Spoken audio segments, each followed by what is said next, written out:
In breaking news tonight, we're learning new information about the gunman who opened fire Thursday night in that Louisiana movie theater, killing 2 and injuring 9 people before turning the gun on himself. Fox News correspondent Will Carr is live in Lafayette with the latest. Will?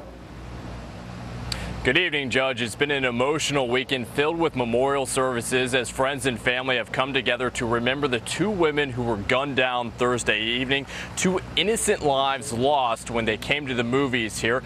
33-year-old Jeanine Johnson ran a local boutique with her husband, who she said was her best friend. Her friends say she was a bookworm and a creative inspiration. Then there's 21-year-old Macy Bro. She was about to graduate from LSU and planned to start working in the very near future at a nearby hospital. Those who knew her best say she had a love for life. Both women are set to be buried on Monday. At the same time, we're learning a lot more about the alleged shooter here, a man who authorities say took his own life in the theater behind me. That is John Russell Hauser. He was a bit of a drifter. He had a law school degree. He also had a history of mental issues. Back in 2008, according to court documents, his wife got a protective order against him. That same year, she also took all the guns out of their house. Authorities say that the gun in this case was purchased legally in Alabama at a pawn shop last year. That's interesting because that's the same state that denied him the ability to carry a concealed weapons permit because he had past domestic violence issues and also had a past arson charge. Now, Hauser was evicted from his house in Alabama last year. Authorities say after that happened, he evidently booby-trapped the house and destroyed parts of it, putting cement in the pipes, covering the walls in paint, and defecating in some of the rooms. Now, this weekend, investigators are working meticulously. They're going through some of Hauser's journals. They're also going through some right-wing blogs that he would post on. But they do say there is the potential that they may never know exactly what caused him to come to this theater Thursday night, sit through about 20 minutes of that movie, and then stand up and just start firing into the crowd. Judge. Will Carr, thanks so much. And now a controversial story. Seattle's mayor is proposing Sharia-compliant loans for Muslim home buyers. That's right, Sharia law right here in the U.S. The author of Sharia-ism is here, The Battle to Control Women and Everyone Else. Joy Brighton joins me now.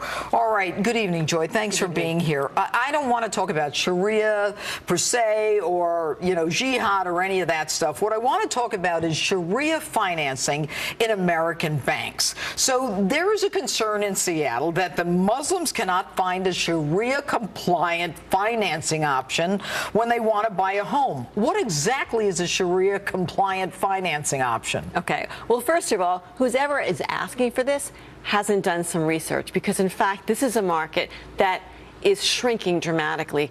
HSBC and Barclays and Lloyd's of London just got out of this market because there's no true demand, because these are very, very risky kinds of mortgages, and I'll explain a little bit more what they are. All right, well, what are they? Okay, so there is an interpretation under Sharia law that you can't have interest payments. Just leave that aside. So they're not supposed to pay interest? Yes. Okay. Okay. So instead, they're going to pay rent. It's like if you have a car, you can either pay a car loan off, which is principal and interest, or you can lease a car. Those are the difference. So they create a mortgage that has rental payments instead of interest payments. But in order to do that, you have to layer and layer and layer on lots of different complications. If I lease a car, I don't own the car. The leasing company owns the car. Exactly. So. Exactly. And so here's complete misinformation. If the idea is to offer Muslims an opportunity to own their own homes, a rent-to-own option doesn't provide a title, a clear title to that home. So who has title to the house? Another good question. Well, U.S. banks are not allowed to own titles unless the property's in foreclosure. So the title is owned by a shell company. Again, here's a layer of complication that goes into the mortgage. A shell company is created, totally legal, very complicated. It turns this mortgage into a derivative. Ding, ding, kind of derivatives. Had to do with the subprime mortgage disaster. Very complicated, lots of risks on both sides. So it's very risky to the consumer. Okay, but you say shell company or corporation. Who owns the house? It's just this legal entity. I mean, this is just one risk. The fact is that the whole idea that if you want to if you want them to own their own home, they don't get clear title. But there's a lot of other things going on.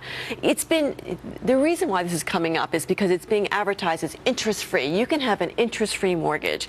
Everyone's coming up to me and saying, I want an interest-free mortgage. Yeah, even if you're not a Muslim, you want an interest-free mortgage. Sounds like a bargain, right? Yeah, is it? Okay. No, it's not a bargain because, in fact, because this is a very complicated, there's lots of layers to this, this is actually more expensive. Why don't they just buy a house like everybody else? But the fact of the matter is they have for years.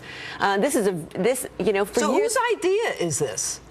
I think it's the idea of people who have been told that this is a cheap way to have a mortgage. Who benefits from it? Somebody's got to be benefiting. If they didn't need it, somebody out there is benefiting. Who? That's true. And if you say that the banks, Lloyd's of London and the rest of them, they pull back from this, why? They pulled back because they realized there was a tremendous risk to the banks, but more importantly, they realized that once the risks were disclosed to the consumers and to the banks themselves, they didn't want any. There's no demand. There's no true demand. Demand is coming from some source that's saying, these are great things, but it's kind of an advertising campaign. Okay, so should anyone be concerned about this?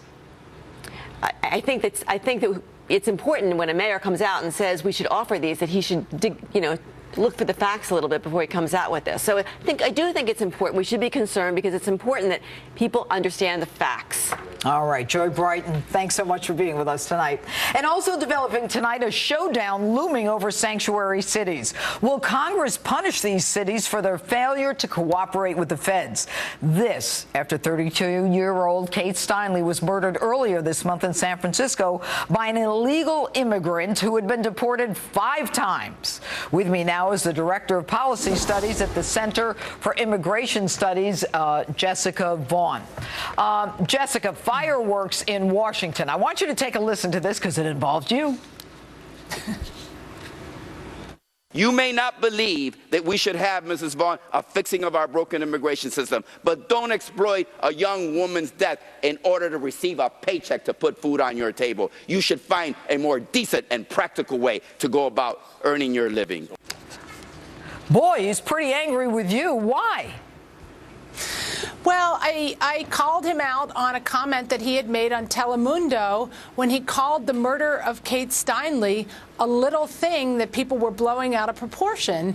And it's not okay to say that when people lose their lives at the hands of illegal aliens who are shouldn't be here to begin with. And he's not used to people calling him out on it, I guess. Well, he certainly doesn't like you. And you know, there's another quote that, and I was fascinated by it. I have to tell you, Jessica. He says about this guy Sanchez. He says this man is not an immigrant. Immigrants come here to work and sweat, and it's inaudible. We should be warm and receiving. This man is a foreigner who came to cause damage. Let's fix the broken immigration system so we can get rid of foreigners that come here to cause damage. Does this guy have a crystal ball? How can you tell the difference? I mean, what is it that this guy says distinguishes one from another? Do we have to wait for them to commit a crime?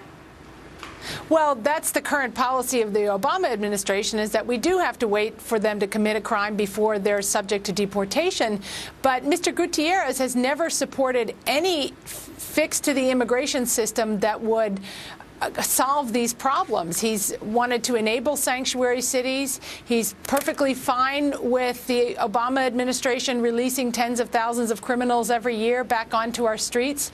He doesn't, he thinks the answer is a mass amnesty, which is going to let all the people stay here who are criminals. Did we find out in these hearings that you testified at as to why it's okay to not honor a federal detainer warrant?